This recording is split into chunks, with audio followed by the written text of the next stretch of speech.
Si Kapitana ay lang ang tunay na nakikinig. Mahal ka niya, hindi ka manlalamig.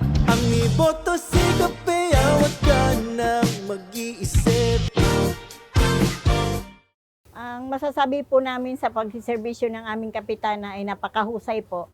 Dahil po sa mga ginawa niyang tulong dito sa aming asosasyon, dito sa Magdalena Homeowners, kagaya po nitong mga kuryente po at saka itong salasalabat po namin ng mga kabli po ng internet, ay ito po ay natulungan po kami ng aming kapitana. Sa tulong din po niya, ito po ang aming mga dito sa Nawasa, ay nagawa rin po niyang tulong sa amin para mailapit niya kami doon sa aming city government na nabigyan ho kami ng mga ganito. Dahil po yun sa tulong niya at ganito rin po dito sa aming ginawang relocation dito sa aming kuryente.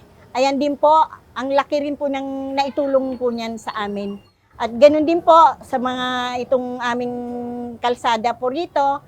Itong papasok po namin ay isa rin po yon sa nagawa rin po ng sa pamumuno din po ng aming Kapitana Ea. Si Kapitana ay lang ang tunay na nakikinig. Mahal ka niya, hindi ka manlalamig. Ang iboto si